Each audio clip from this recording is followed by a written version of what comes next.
Hey traders, what's going on? Welcome, Jamie Saettele here. It is Wednesday, June 22nd, 2016. I got a day here until the Brexit thing starts to sort itself out. So we'll get into that a little bit, obviously. Tried to offer some levels that might help. I will be, during the Brexit stuff, just to give you some times. So the Brexit polling and all that, I believe, is to be released around, or to start to be released around 2 a.m. New York time tomorrow, or Friday morning, I should say. So, that's a time to be aware of. 2 a.m. New York time, 7 a.m. UK time. And then I believe it's to be completed, or the final polls and the results and everything are to be out by, I want to say, either 6 or 7 a.m. New York time. Either way, the polling, the results will start to be released around 2 a.m. Now, here's the thing with that, okay? Hedge funds do their own exit polling, all right? Now, these are not released. These findings are not released to the public, okay? But they do trade on them. So good, exit polling can be really accurate, and hedge funds will therefore have an indication of what's going to happen beforehand. Okay, many hours beforehand. So the markets will move on this. Obviously, there will be plenty of movement. Um, tomorrow, you know, afternoon and everything, and tomorrow evening. All right. So even though the results won't start coming out until the 24th, because the it's on the 23rd, the voting. Um, the 24th, again, 2 a.m. New York time. The 23rd, we should actually start to have pretty good indications of what's going on, um, probably by 1 p.m. tomorrow, I would guess. All right, so don't be surprised if you start to see the markets moving. And who knows what kind of, don't trust anything. You're gonna get all kinds of crazy movements. Um, on rumors, and maybe, funds might be trying to push around markets, take profits, run things up and down. There's going to be all kinds of shenanigans. So, be extremely nimble if you plan on trying to trade any of these things around, all the hoopla, basically. But we'll get into some charts, and I'll bring in a few new things that I want to show as far as, more reasons why I think, why I'm bearish the dollar, right? And why I have been putting out these special reports and stuff to you guys. I mean, especially against the euro. But so let's get into it. All right, so the euro, I mean, I'm not sure what else to say. We've kind of gone sideways in a pretty tight range here. Remember the special reports released just over the last number of weeks.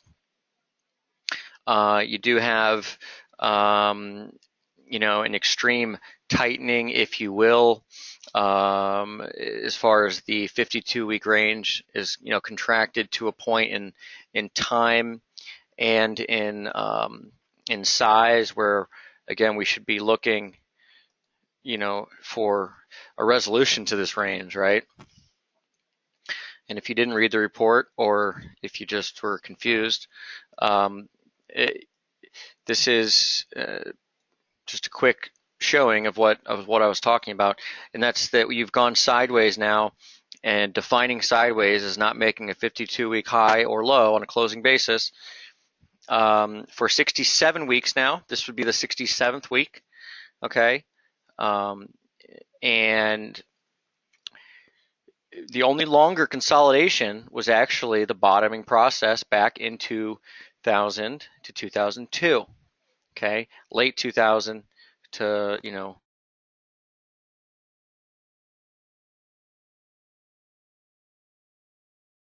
what we've got now, of course, is the March 2015 to now. So we basically had gone sideways for roughly the same amount of time. And then the range has contracted to, again, a 7.5% 52-week range. Okay, and that is high minus low. So that is including the highs and the lows rather than the closes. Okay, but it's a 7.5% range. Historically, that's a very low range. As you can see, we don't get below that figure too often, except for, of course, 2013 through 2014, which of course gave way to one of the strongest, although relatively short-lived trends in history.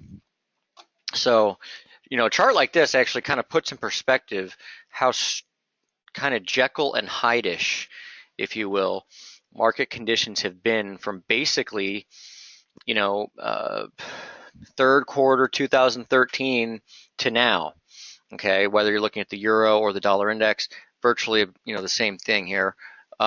Just the opposite, with the euro being, almost 6/10 of the dollar index. But you've had an extraordinarily prolonged and then low volatility environment, leading to this extreme, violent type of, although steady trend, but it was again short-lived, leading to one of the longest ranges, okay, and relatively subdued ranges as far as the percentage is concerned. So it's really, there hasn't really been anything in the middle. It's been kind of a it's all or nothing, like super trend or super range,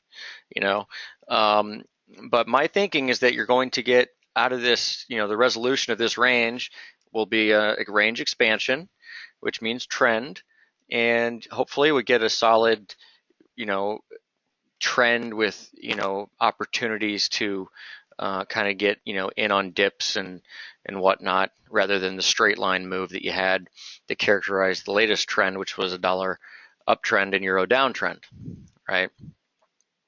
So that's what I'd be looking for over the coming months, and hopefully sooner, hopefully weeks. And that's really where you make your living if you're speculating for a living, is on big trends and piling in and, increasing your bet size when given a chance. So I hope to be able to write and concentrate on those things moving forward, rather than, really short-term levels and whatnot. But quick thinking there on the euro. With the short-term picture, which, kind of have to look at now, I guess, because that's what we are in.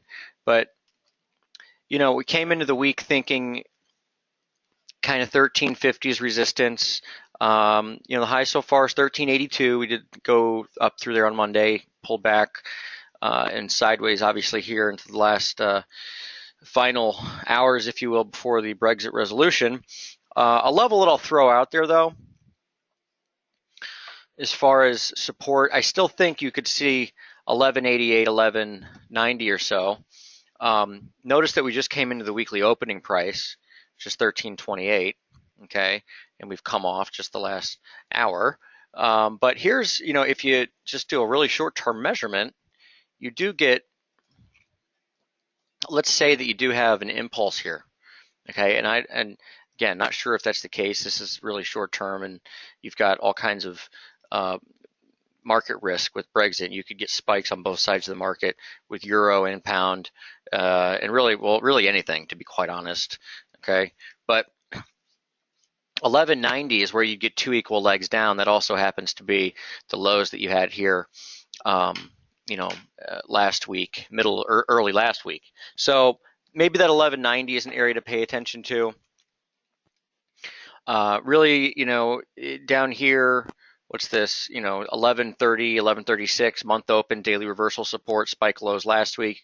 That level could still be in play, folks. Okay, I'm not going to tell you that it's not, especially with the market risk that we have. A big breakout would be on a weekly close basis above 1440, which is the closing high price, 1444 closing high price from April. And again, that would be the first 52-week high close that we've had, going all the way back, as far as a high close, going all the way back to the 14th of March back in 2014. So, looking for that bigger breakout after a prolonged period of sideways trading. And then I said I was going to show you some new things. So check this out. This would be what you'd call kind of momentum structural analysis. Okay. You have price on top, closing basis. This is a monthly chart. And you have on the bottom, what I've done here is plotted a detrended euro dollar. Okay, what that means is it's normalized. And what that means is that it's basically divided by its moving average. There are different ways to normalize a time series, but this is one of them. And you take the close price and you divide it by its moving average. So what I've done is I've divided monthly closes by the 36-month moving average. Okay. And what you get is a detrended euro dollar. Okay. So in considering whether or not the euro could have made its final low, I wanted to look at this chart because, one, were we at an area that traditionally has been support for the detrended euro price? And actually it is. You can see that we had this is the same area we made a low back in 2001 on the detrended price. Okay, same area. All right. Another hallmark of a good long-standing low is actually when you get divergence. And we have that. We had a higher detrended low and a lower price low. Again, these are monthly closes, okay? I know the low was in March, but this is on a monthly basis, looking at closing prices, okay? On the daily chart, this is interesting. On the daily chart, you actually have a trend line that's been holding very, very well and precisely. So not only do we have the price trend line, we also have the momentum trend line, or the detrended price moment trend line, which goes all the way back to March of 2015. Okay, we've held that now. So these are all reasons to, kind of be aware of potential upside resolution coming here for the euro dollar exchange rate.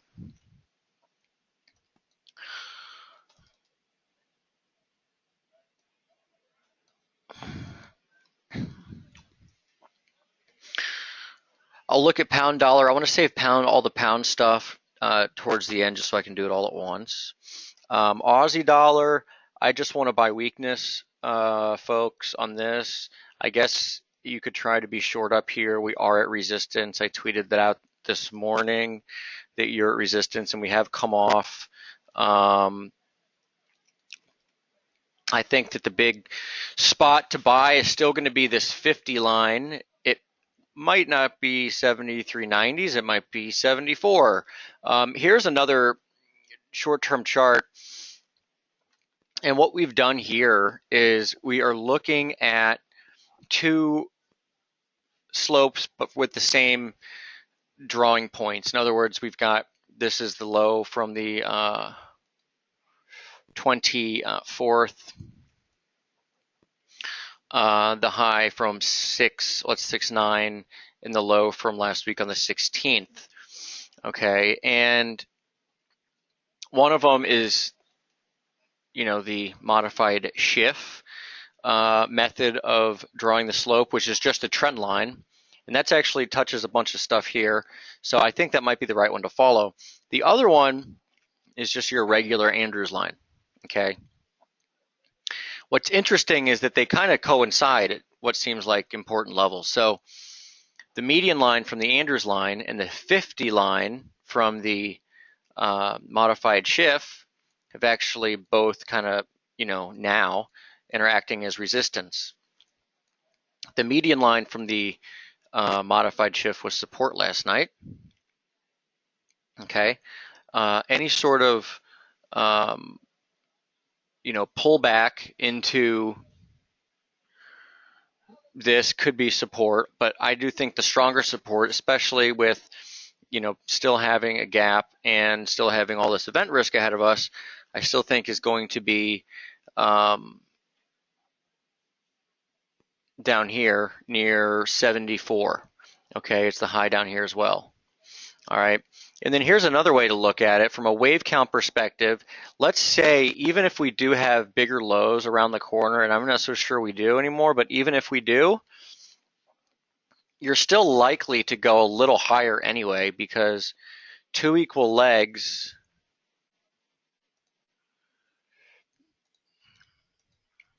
from the low puts you at 76.43. Okay. Actually puts you up here at some point in July. Okay, again, there's another intersection. So that's where we'd be looking towards, at least that level, 76.43. Okay, two equal legs from the low that you saw in May. So for me, the ideal scenario here is to get, some sideways weakness down into, say, 74, look to buy it, 72.80 stop, 76.40 target, maybe 75.70 on some of it, because that's the median line and the 618 retracement of the decline all the way back to the April high. All right. But the levels are pretty clean. The horizontal levels are pretty good, solid in Aussie.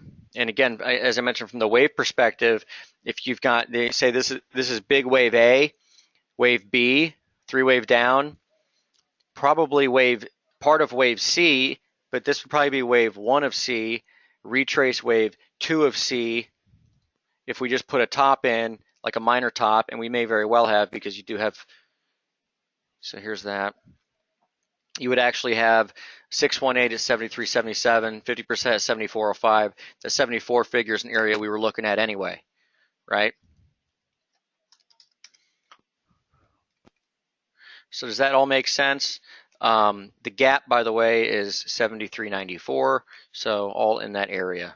Not to mention, folks, the 50 line from the big structure, the big fork, ends up crossing over here too. So, I mean, just a ton of stuff converging on that 74 region, maybe slightly lower, like 73.90 or so. So yeah, basically Aussie to me is a buy on weakness. Starting to see a little weakness in cable here. Not sure if any other polls just came out. May have. Again, you're going to get all kinds of short-term movements on this stuff. Amazingly, it's kind of fun to think about all this stuff happening. Yet the tech level's really well respected, right? I mean, up through the highs, run the stops. Wrote about this the other day. Run the stops up through the May highs, pull off. If we pull off, I think 43.50 might be the area of the gap, right, to watch for support. Kiwi dollar. How's everyone doing, by the way? Everyone good? Not a whole lot going on out there today, questions-wise. Masanori says good. All right. All right.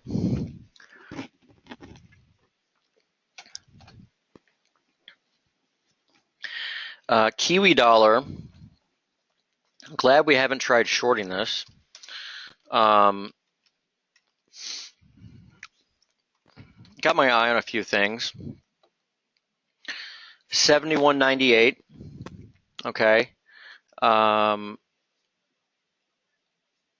You've got it's the RB and Z level from last June. Okay. Right here. and then the high from last June is 72.31. So we're really close to some pretty big spots in Kiwi land as far as pullbacks are concerned. And again, even if it's a bigger turn, you'd expect to get a pretty solid move lower from there, probably back towards support, former resistance in the 70.50s area. So 71.98, 72.31 going to be your big spot to watch for in New Zealand before you get a pullback. And on Kiwi, on the momentum front on Kiwi, another thing that I want to make you aware of. Hold on here. Yeah, and that's the long-term chart or the long-term, parallel, okay? And you see, I'll show you here. I can get rid of that one now. So that's this line here, right? Goes up through these highs and all through the lows very precisely, going all the way back to the 80s and 90s. And that is going to be at about 72.60 or so this week, or sorry, this month, not this week. This is a monthly chart. This month. Okay, so you should get a pretty solid pullback from that region.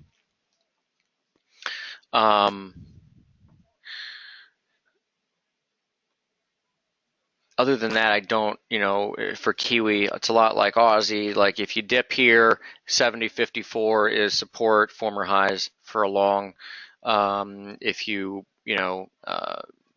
stretch up into the levels that I'm talking about, like 72.30 to 72.60, then you'd look for failure and, a short position. With Kiwi momentum,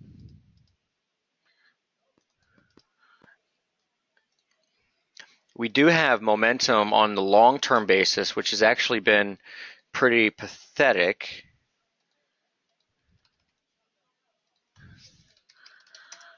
To this point. So you see the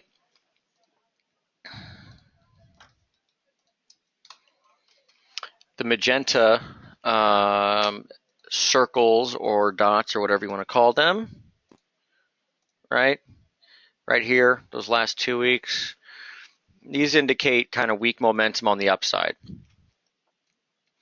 And, we had previous instances of them, obviously, throughout various tops.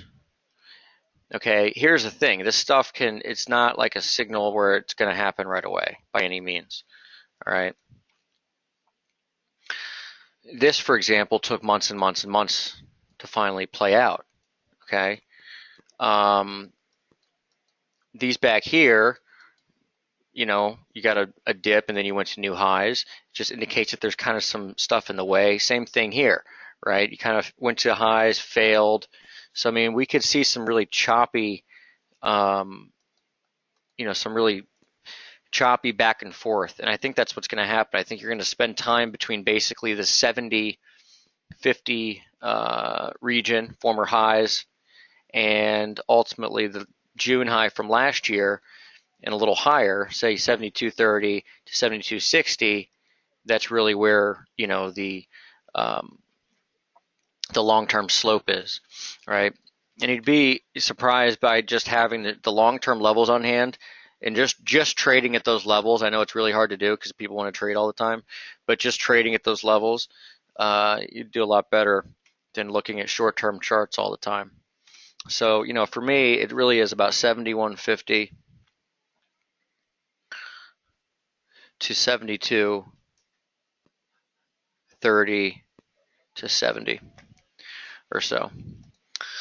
All right.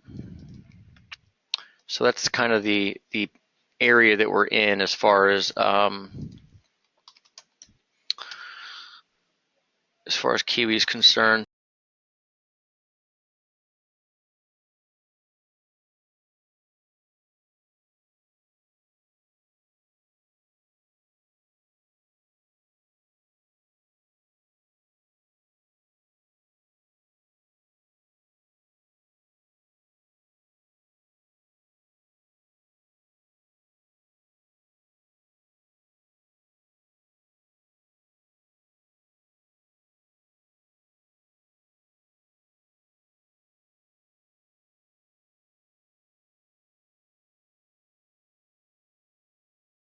take a look at euro pound. Hold on. I'm going to finish up with some of the other pairs. Dollar, let's look at dollar yen real quickly. I think dollar yen, again, I know that you've got the Brexit crap coming, but you know what?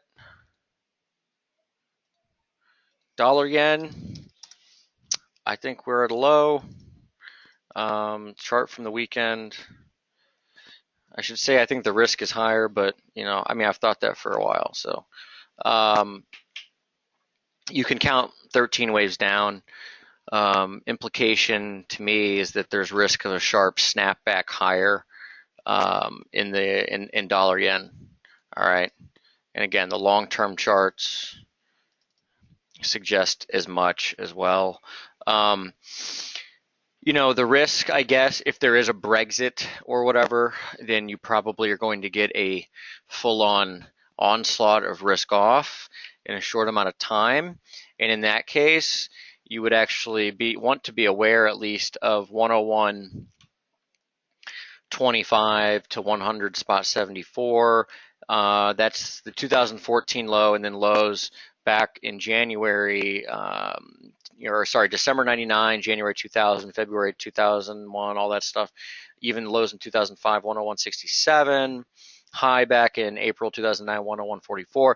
So again, if Brexit, then these levels are tested, but I'd look for a bounce off them. If no Brexit, then we're at such a big support level that the market's probably just going to go rip face to the upside off this because it's a big support. Dollar CAD looking very triangular, or continuing to look very triangular, I should say. Again, you could still get a flat. I really don't know. All I know is that this is support and that I'd want to be long from these levels down here at bottom of the range. Okay. 27.24 was the specific level. That's the trend line and daily reversal support. Again, daily reversal support being the low that was made in May. That day is 5.3. So risk here is higher, okay, especially while above 26.54. Resistance over the next few days could come in from the close here, which is 29.68. That would be the 6.16 close. And with that, we can look at crude oil. Back several weeks ago, I put up that chart with Gartman talking about whatever it was he was talking about, which was, I guess, the ultimate momentum trade or something. And here's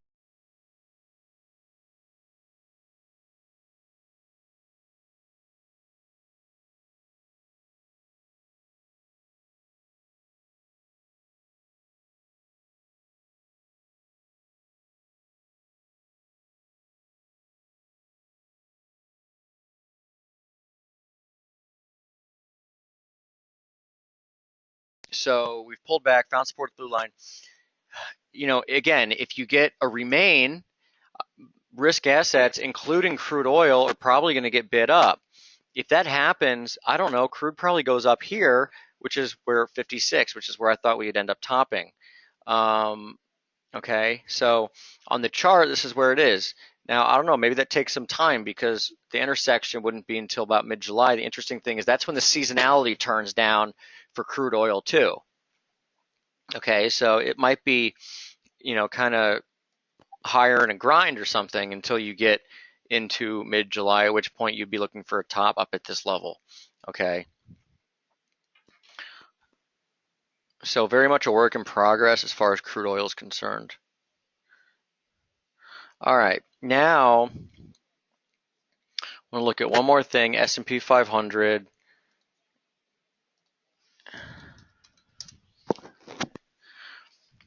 I still think it's all about this chart. I still think it's all about this chart, okay? July 2016. How perfect would it be if you get the remain and everyone gets really bullish and the S&P breaks higher, goes to 2200, and we top in July, okay? 9 years apart, July, you tend to get a top in a crisis, right? As written about recently, LTCM 1998, right? That was the top, July 98. Before that happened, Russian default, blah, blah, blah. July 2007, first ripples of financial crisis. We all know what happened there.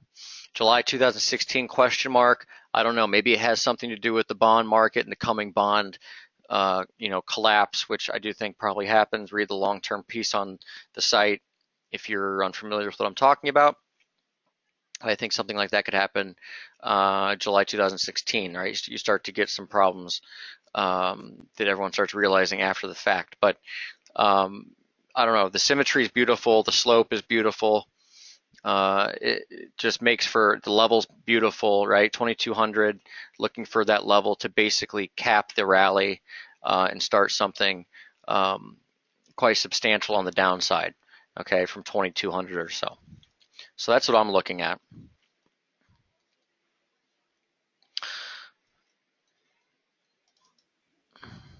Okay, now we'll go to pound stuff. So, chart.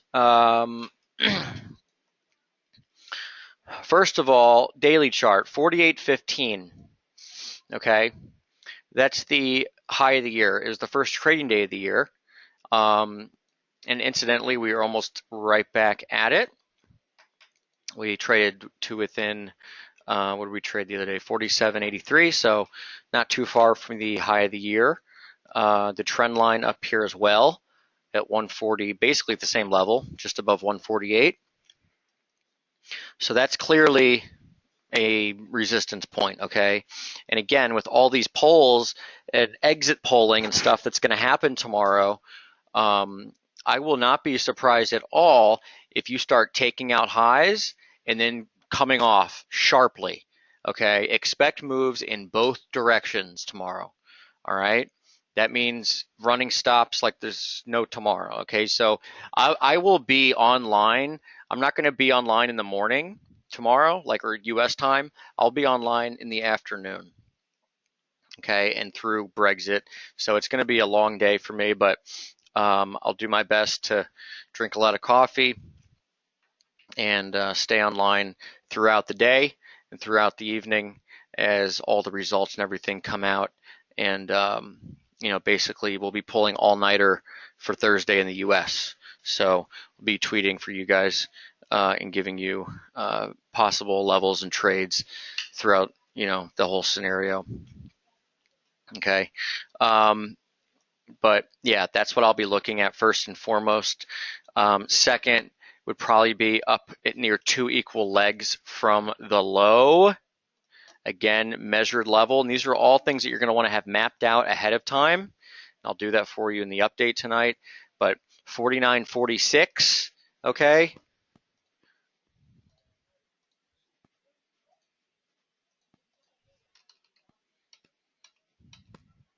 $49.46, which also happens to be the high from Christmas Eve, 12/24. Okay, that's another level. It's 2 equal legs from the high. All right, so that's a level that you're going to want to know. Downside levels that you're going to want to know. Well, we opened the week at 44.64 and the month at 44.79. Those are a region that you should know. And of course, the gap uncovered close from Friday is 143.52. Okay, and that is also a level that you're going to want to know or that you should know. All right. Now, if we look at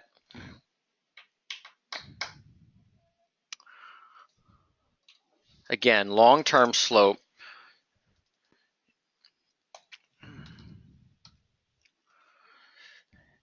this slope, it's on the long-term page, is simply derived from the highs back here in 1992 and 2007.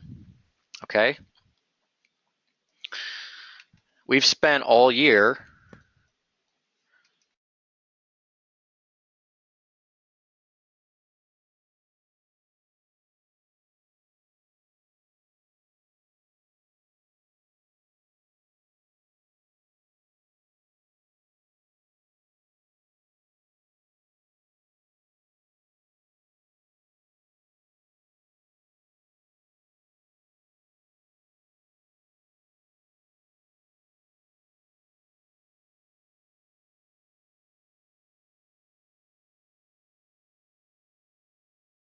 on a very long-term basis, those two levels, the expansion out of this slope, okay, ultimately is going to send you to one of these levels, 159 or 129.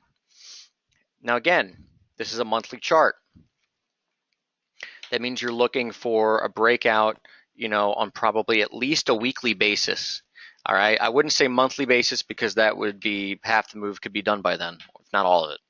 All right, but this week, if we close down here, you're going to 129. If we close up here, you're going to 1.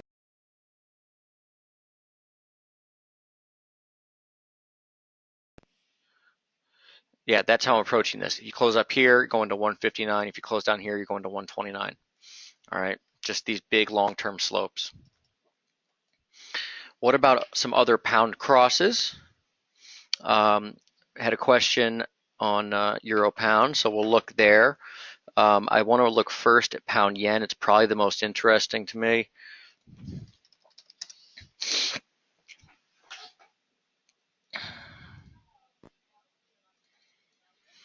Here's a question actually from Matthew. Should we look to avoid entering any new commodity currency positions? Okay, look, there's going to be volatility across the board. I'm not going to tell you to trade or not trade. I will be trading. So I will have orders in more than likely for certain. I actually would like to take advantage of this, right? So if there is a big draft lower in risk initially and you end up getting a drop in Aussie down to like 73.90 to close the gap, I think it'd actually be a great buy. So I actually will not tell you to not trade. Now, don't do anything stupid like using too much leverage is stupid at any time, but using too much leverage at a time like tomorrow could just end your trading career. So, so don't do something like that. But no, I won't tell you to not do anything. I actually think you can take advantage of it by getting moves into, support levels that you'd look to, that's what I'm saying. With Aussie, I'm looking to buy weakness, and maybe the volatility that surrounds the Brexit deal is what gets you into support. Okay, that's quite the possibility. As mentioned, I think pound yen is one of the most interesting ones based on downslopes, right? This was the BOJ day. We have not only bottomed, we've gone 1,000 pips off the low. And it's pretty amazing, actually, when you think about, we talked about this last week, this channel literally was like, it was like the low tick. I mean, if I could just have weekly and monthly charts and like divorce myself from short-term charts and just trade on these charts, like, when you reach the really, really big levels, man, that would be awesome, wouldn't it? But we've come off this level. So to me, I think that it's, the right move based on this chart, and that's all I'm basing this on. But I think it's the right move to look a lot higher. Okay. Like first resistance up at 164. Okay. And when I look at a 60-minute chart, it's about as clean a 5-wave rally as you'll ever see. 1, 2, 3, 4, 5. All right. So look, Brexit and all that stuff happens. If there is a Brexit, I'm assuming pound yen ends up going to new lows. Okay. But I also can't ignore the chart. So what I'm doing here is I'm expecting a corrective process lower based on the chart. Okay. And the levels that I will watch for big time support are going to be two levels. One is Thursday's close at 148.03 because that's daily reversal support. And one is 149.43 because that's the uncovered close, the gap. Okay.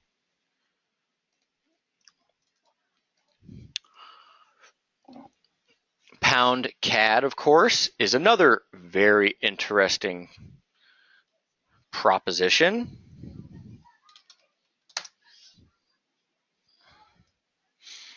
This chart, I think, was in the Sunday update. Pound CAD has held long-term support. Check the Sunday update for the longer-term chart. We've come up to and consolidated around the median line. So, that's in and of itself a good sign for the integrity of this structure. Two levels to watch for support are 185 and probably about 183. Okay, essentially, you're looking on this slope. Okay. Ultimately, I do think that you could end up getting up towards the 195 area in pound CAD before you encounter some significant resistance. Here's why. Pound CAD, that's 195.50. That's the February 2015 high, and you would have one heck of a slope confluence around that region actually later in July, about 3 or 4 weeks. Okay.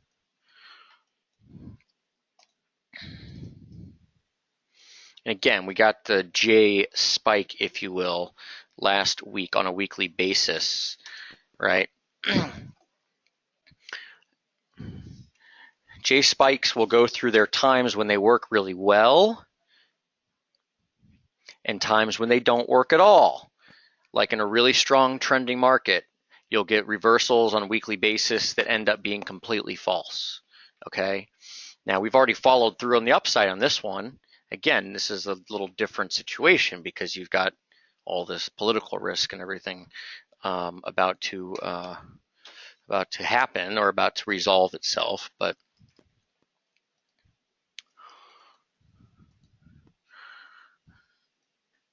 okay, let's look at Euro Pound. I do believe Masanori has been quite patient.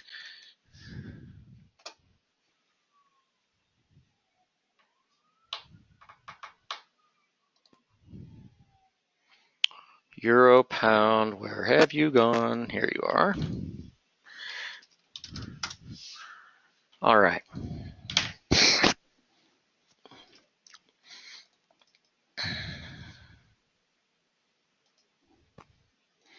Well, to me,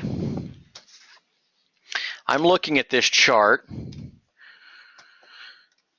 and this is a weekly chart, okay? To me, this looks like a bearish chart, does it not? I mean, like you've come up to resistance and you've basically held resistance, right? Now, Masanori, you actually had a comment earlier. You said, if Brexit happens, euro-dollar towards parity, right? Look, I'm not so sure. I've written a lot of stuff that I think that euro's bottomed, okay? Euro's been going down since 2008, so it's been going down for 8 years, okay, or 7 years because the bottom was last March. People get used to a trend, so every rally or every sideways market they assume is going to keep going in the direction it's been going for 8 years. Okay, I think that's why it's so difficult for people to adopt a euro bullish stance. It's pretty much ingrained in their minds that the euro just always goes down. It's not the case. Okay, and I think the evidence is such that the euro actually is going to go higher, right? So for euro pound, though,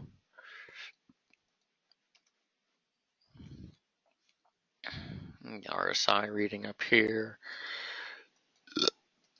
For euro pound, you've come into resistance and held it.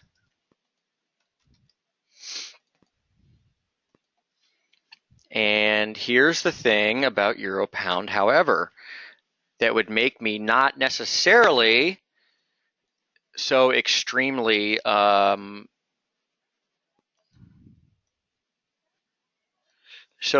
bearish. Okay, do you see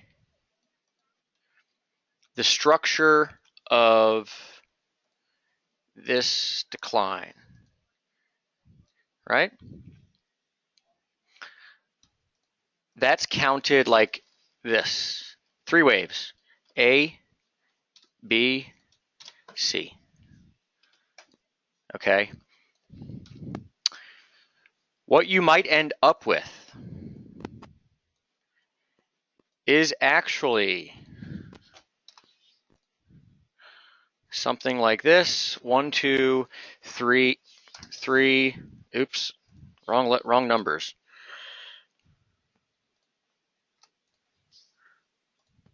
1, 2, 3, 4. Might get something like this. But this 4th wave, you might be in it for a while. All this Brexit stuff could end up sending euro pound kind of, sideways, but in pretty violent swings. Okay. And I'm looking at this chart. I'm looking for support. This is the daily chart. Okay. I'm looking for support on this parallel. Okay. Specifically, probably about 75.88. Reason being, it's daily reversal support. It's the close from 525. Okay. Right here.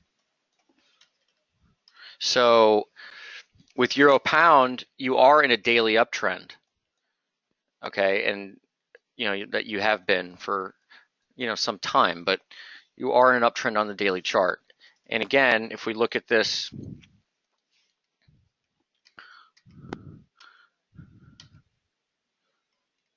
weekly chart,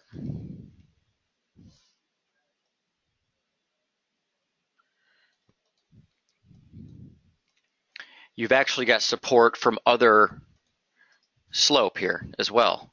Okay, and look at this.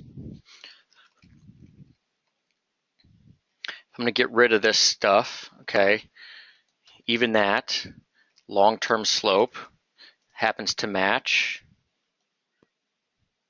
Your 5th wave probably finishes somewhere up on this line. Okay, this is the same exact method, drawing a channel from the lows, extending from the highs, finding support when you come back to it. There's no difference between doing that and doing this on pound yen. Okay, same thing. We just drew a channel, extended it. This one went through the gap. We talked about this in advance last week. Ended up being support to the tick on the low. Okay, euro pound, same thing. Obviously different time frame because you went through it and came back and just held it in May. Same thing, same idea. Support is the same thing. Okay, now when I think about the scenarios with the whole Brexit thing, and Mir White just says, I guess that the pair to look to buy after the Brexit vote is euro pound to the long side. It could be, but again, you might just want to trade pound dollar. Okay, it could be if you get if euro pound spikes lower into this, and again, and don't assume that it's after the Brexit vote. Okay, folks, because you're gonna, like I said, you're gonna have exit polls coming out way ahead of time tomorrow. All right. Again, as early as 1 p.m. tomorrow in New York. Okay. You're going to have exit polls, meaning that you could get euro pound or pound anything going all over the place. Prior to that, you could have pound dollar. Go back to this chart. You could have pound dollar ripping through the yearly highs and going to 49.46 to make 2 equal legs to stop everybody out that's short, and then reverse. Okay, you have to keep quite the imagination with these things. Like I said, I'll be online tomorrow, and I'll be trying to help, guide through all this stuff that's happening. Okay, pay attention to price, because those that are big players in the market are going to be moving their money around, and you're going to be hitting levels left and right. And it's going to be before you get a bunch of Brexit official results out, okay? Because there's going to be rumors and there's going to be exit polls, and waiting until you hear Brexit or no Brexit and buying or selling because of that, you probably get run over, okay? Because you're going to have all kinds of spread problems and possibly all kinds of stuff go on. So I wouldn't necessarily take that as a good trading plan, okay? All right. So I want to wrap it up right there for now, and get some of these pound. We'll get this up and running for you, but I want to get the charts together for going into tomorrow and put those in the update tonight. Still like the Aussie long, by the way, right? Again, probably into support, and we'll include that tonight. But other than that, remember the times that I kind of told you about heading into tomorrow, right? 1 p.m., you start to get exit polls maybe that hedge funds are trading on. It doesn't mean that you're going to get the results of the exit poll. You'll have to see the results through the price action, if that makes any sense. All right. Okie doke. All right. So again, good luck tomorrow. I'll be with you online on our private Twitter feed, and I will do my best to keep everyone abreast of the situations going on, especially price-wise.